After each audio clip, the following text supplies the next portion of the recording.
പ്രേക്ഷകരെയും ഞാൻ സ്വാഗതം ചെയ്യുകയാണ് ഹലോ ഡോക്ടറിലേക്ക്. ഈ ഒരു വിഷയവുമായി ബന്ധപ്പെട്ട നിങ്ങളുടെ സംശയങ്ങൾക്ക് താഴെ കാണുന്ന നമ്പറിൽ ഹലോ ഡോക്ടറിലേക്ക് ബന്ധപ്പെടാവുന്നതാണ്. ഡോക്ടർ, ഏറ്റവും പ്രധാനമായും നമുക്ക് അറിയുവാനുള്ളൊരു ആകാംക്ഷ, കാരണം നിപ്പ എന്ന ഒരു വ്യാധി വളരെയധികം നമ്മളിൽ ആശങ്ക നിറച്ചിട്ടുണ്ട്. എന്നാൽ ഇന്ന് അതിൻ്റെ ആശങ്കയുടെയോ അല്ലെങ്കിൽ അത്തരത്തിലുള്ള ഒരു അപകടത്തിൻ്റെയോ അടിസ്ഥാനമില്ല. പൂർണ്ണമായും നമ്മുടെ സംസ്ഥാനം നിപ്പയെ പ്രതിരോധിക്കുവാൻ എല്ലാ തരത്തിലും സജ്ജമാണ്. എങ്കിൽ കൂടിയും ഏതൊക്കെ രീതിയിലാണ് പൊതുസമൂഹം നിപ്പയെ പ്രതിരോധിക്കേണ്ടത്? പൊതുവായി നമ്മൾ ശ്രദ്ധിക്കേണ്ട കാര്യങ്ങൾ എന്തെല്ലാമാണ്?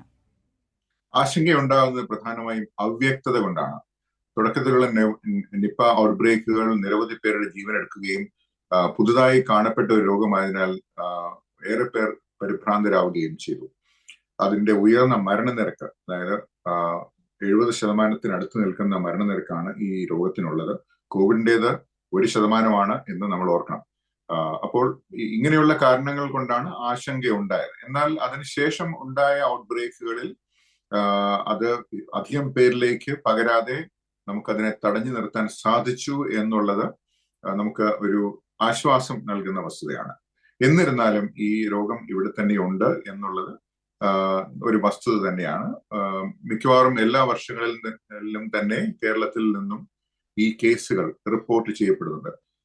അധികം പേരിലേക്ക് ഇത് പകരുന്നില്ല എന്നുള്ളതാണ് ഇതിന്റെ ഒരു പോസിറ്റീവ് വശമായിട്ട് കാണുന്നത്. പക്ഷെ ഞാൻ ഒരു കാര്യം പറയാം, കേരളത്തിന് ഇങ്ങനെയുള്ള രോഗങ്ങൾ വളരെ ഏർലി സ്റ്റേജിൽ, പ്രാരംഭ ഘട്ടത്തിൽ അതിനെ കണ്ടെത്താനും അതിനെ ഡയഗ്നോസ് ചെയ്യാനും അതിനെ പ്രതിരോധിക്കാനുള്ള കഴിവുണ്ട്. ഇതര സംസ്ഥാനങ്ങളിൽ എത്രത്തോളമുള്ള ഡയഗ്നോസ്റ്റിക് ഫെസിലിറ്റീസ് ഇല്ലാത്തതുകൊണ്ടാകാം ഒരുപക്ഷെ ഇതര സംസ്ഥാനങ്ങളിൽ നിന്നും ഇങ്ങനെയുള്ള കേസുകൾ റിപ്പോർട്ട് ചെയ്യാത്തത്. അതിന് കാരണം ഞാൻ പറയാം. ഈ നിപ്പ ഉണ്ടാക്കുന്നത് ഒരു എൻകെഫലൈറ്റിസ് എന്ന് പറയുന്ന ഒരു രോഗമാണ്. പ്രധാനമായും ശ്വാസകോശത്തെയും ബാധിക്കും. എങ്കിലും മരണമുണ്ടാക്കുന്നത് പ്രധാനമായും എൻകെഫലൈറ്റിസ്, അതായത് നമ്മുടെ തലച്ചോറിനെ സീരിയസ് ആയിട്ട് ബാധിക്കുന്ന, ഏകദേശം റേബീസ് നമുക്കറിയാം തലച്ചോറിനെ ബാധിക്കുന്ന ഗുരുതര രോഗമാണ്. അതുപോലെ തന്നെ തലച്ചോറിനെ ബാധിക്കുന്ന അനേകം വൈറസുകളുണ്ട്. അതിന്റെ പട്ടിക നോക്കിക്കഴിഞ്ഞാൽ ഒരു ഡസനിൽ കൂടുതൽ വൈറസുകൾ തലച്ചോറിനെ സാരമായി ബാധിക്കുന്നുണ്ട്. നമ്മുടെ മീസിൽസ് വൈറസ് പോലും, മംസ് വൈറസ് പോലും അതിൽ പെടുന്നുണ്ട്. അപ്പോൾ തലച്ചോറിനെ ബാധിക്കുന്ന ഒരുപാട് കേസുകൾ, എൻകെഫലൈറ്റിസ് കേസുകൾ ലോകമെമ്പാടും റിപ്പോർട്ട് ചെയ്യപ്പെടുന്നുണ്ട്. എന്നാൽ ഇതിൽ ഏത് വൈറസ് ആണെന്ന് കണ്ടെത്താനുള്ള കഴിവ് കേരളത്തിനുണ്ട്. കേരളത്തിന് മാത്രമല്ല, ഇന്ത്യയിൽ മറ്റു പല സ്ഥാപനങ്ങളിലും അത് കഴിവുണ്ടെങ്കിലും ഇങ്ങനെ ഒരു കേസ് ഏതെങ്കിലും ഒരു ഗ്രാമത്തിൽ ഉണ്ടെങ്കിൽ മിക്കവാറും അത് ശ്രദ്ധിക്കപ്പെടാതെ പോവുകയാണ് ചെയ്യുന്നത്. അതുകൊണ്ട് കേരളത്തിൽ മാത്രമാണ് ഈ രോഗം എന്നാരും ആശങ്കപ്പെടേണ്ട കാര്യമില്ല. ഇനി ചോദിച്ചത് രണ്ടാമത്തെ ചോദ്യം, എന്തൊക്കെയാണ് പൊതുജനങ്ങൾ ചെയ്യേണ്ടത്? വളരെ വളരെ പ്രധാനപ്പെട്ട ഒരു ചോദ്യമാണ്. അതായത് നമുക്ക് ശാസ്ത്രീയമായി പറയുകയാണെങ്കിൽ നിപ്പയെ പറ്റി ഒരുപാട് കാര്യങ്ങൾ പറയാനുണ്ട്. പക്ഷെ പൊതുജനങ്ങളുടെ സൈഡിൽ നിന്നും എന്ത് ചെയ്യാൻ പറ്റും എന്ന് ഞാൻ ഇവിടെ പറയാം. ഒന്ന്, തെറ്റായിട്ടുള്ള അല്ലെങ്കിൽ ആശങ്ക പരത്തുന്ന വാർത്തകൾ ദയവ് ചെയ്ത് പ്രചരിപ്പിക്കരുത്. രണ്ട്, ആരോഗ്യവകുപ്പ് കൃത്യമായിട്ട് ഇതിനെ പഠിച്ചതിന് ശേഷമാണ് അതാത് പ്രദേശങ്ങളിലും ചുറ്റുമുള്ള പ്രദേശങ്ങളിലും ഉള്ള മുന്നറിയിപ്പ് കൊടുക്കുന്നത്. അത് കൃത്യമായിട്ട് പാലിക്കുക. ഈ രണ്ട് കാര്യങ്ങളാണ് ഏറ്റവും പ്രധാനപ്പെട്ടത്. അതായത് വ്യാജ വാർത്തകൾ അല്ലെങ്കിൽ വളരെയധികം പേടിപ്പിക്കുന്ന രീതിയിലുള്ള അത്ഭുത ചികിത്സകൾ അല്ലെങ്കിൽ പേടിപ്പിക്കുന്ന വാർത്തകൾ പ്രചരിപ്പിക്കാതിരിക്കുക.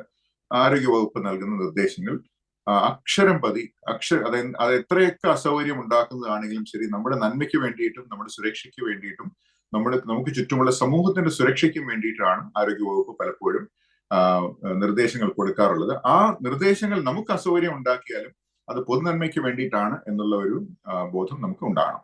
ഇനി ഒരു വ്യക്തി എന്നുള്ള നിലയിൽ ചെയ്യാനുള്ള ചില കാര്യങ്ങൾ ഞാൻ പറയാം. ഒന്ന്, ഒരു ചത്ത ജന്തുവിനെ കണ്ടു കഴിഞ്ഞാൽ അതിനെ സൂക്ഷിച്ചു വേണം കൈകാര്യം ചെയ്യാനായിട്ട്. പ്രത്യേകിച്ചും വവ്വാലോ പൂച്ചയോ അതുപോലെയുള്ള ജീവികൾ ചത്തുകിടക്കുകയാണെങ്കിൽ അത് ഗ്ലൗസും മറ്റും പ്രൊട്ടക്റ്റീവ് ആയിട്ടുള്ള കാര്യങ്ങൾ ധരിക്കാതെ അതിനെ ഹാൻഡിൽ ചെയ്യരുത്. അതിന് കഴിവുള്ള ആൾക്കാർ തദ്ദേശ സ്വയംഭരണ സ്ഥാപനങ്ങളിലുണ്ട്, അതിന് ട്രെയിനിങ് ശ്രദ്ധിച്ചവരുണ്ട്. അവർ മാത്രമേ ഇങ്ങനെയുള്ള കാര്യങ്ങൾ ഹാൻഡിൽ ചെയ്യാവൂ. അതാണ് ഒരു വിഷയം. രണ്ടാമത്തേത്, നമ്മുടെ നാട്ടിൽ ധാരാളം ഫ്രൂട്ട് ട്രീസ് ഉണ്ട്. നമ്മുടെ എല്ലാവരുടെയും പറമ്പിൽ തന്നെ ധാരാളം ഫ്രൂട്ട് ട്രീസ്, അതായത് പഴങ്ങൾ ഉണ്ടാകുന്ന മരങ്ങൾ നമ്മൾ വെച്ചുപിടിപ്പിക്കാറുണ്ട്. ഈ മരങ്ങൾ അന്വേഷിച്ച് വവ്വാലുകൾ വരുന്നത് സാധാരണ തന്നെയാണ്. അതുകൊണ്ട് ഈ വവ്വാലുകളെ നമ്മൾ പേടിപ്പിക്കുകയോ ഓടിക്കുകയോ കല്ലെറിയുകയോ വേട്ടയാടുകയോ ചെയ്യരുത്. അതിന്റെ ഡേഞ്ചർ എന്താന്ന് വെച്ചാൽ അതിന്റെ അബദ്ധത്തിൽ ഈ വൈറസ് ഈ വവ്വാലുമായി നമുക്ക് കോണ്ടാക്ട് വന്നു കഴിഞ്ഞാൽ നമുക്ക് ചിലപ്പോൾ പലതരത്തിലുള്ള, നിപ്പ മാത്രമല്ല പല രോഗബാധയും ഉണ്ടാകാം. ഇനി വവ്വാലിനെ ഓടിച്ചു കഴിഞ്ഞാൽ അത് ഓടിപ്പോയാൽ പോലും അല്ലെ പറന്നു പോയാൽ പോലും അതിന്റെ സ്ഥാനം എടുക്കാനായിട്ട് ലക്ഷക്കണക്കിന് വവ്വാലുകൾ പരിസര പ്രദേശത്തുണ്ട്. അതുകൊണ്ട് നമ്മൾ ഒന്നും നേടുന്നില്ല. അതായത് നമ്മുടെ പറമ്പിൽ നിന്നും ഈ വവ്വാലിനെ ആട്ടി ഓടിച്ചുകൊണ്ടൊന്നും ഒന്നും നമ്മൾ നേടാൻ പോകുന്നില്ല എന്ന് നമ്മൾ ചിന്തിക്കും. തെരുവ് നായ്ക്കളുടെ കാര്യം പറഞ്ഞ പോലെയാണ്. കല്ലെറിഞ്ഞാൽ പോലും അവ അല്പനേരത്തേക്ക് മാറി നിൽക്കുമെങ്കിലും മാലിന്യം ഉള്ളിടത്തോളം അവ തിരികെ വരും എന്ന് പറയുന്നത് പോലെയാണ്.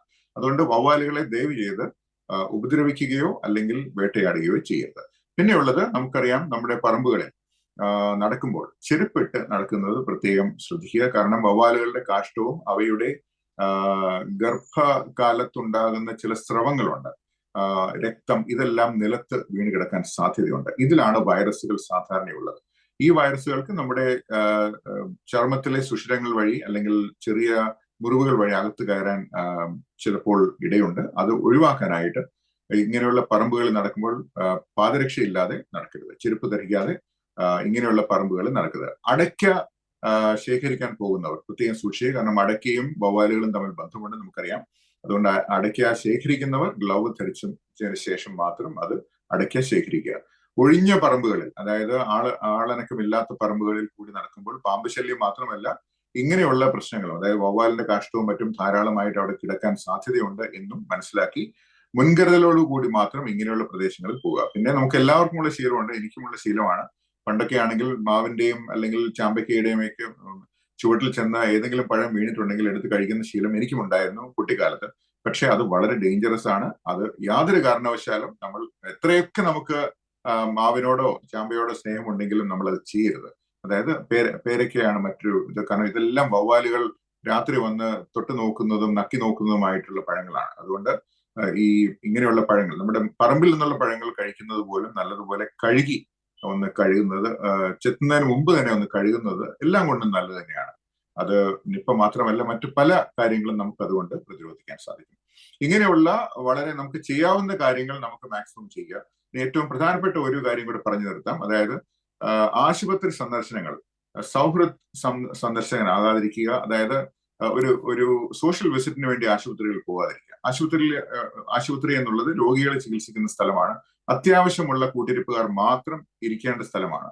നമ്മുടെ കേരളത്തിൽ നമ്മുടെ ഒരു സോഷ്യൽ സെറ്റപ്പിൽ നമ്മൾ എല്ലാവരും തന്നെ ആരെങ്കിലും കിടക്കുന്നുണ്ടെങ്കിൽ, ആശുപത്രിയിൽ കിടക്കുന്ന, ഒന്ന് പോയി കണ്ടുകളയാം എന്ന് പറഞ്ഞ് നമ്മൾ ചിലപ്പോൾ ഓറഞ്ചോ മറ്റോ വാങ്ങിയോടെ പോയിരിക്കാം.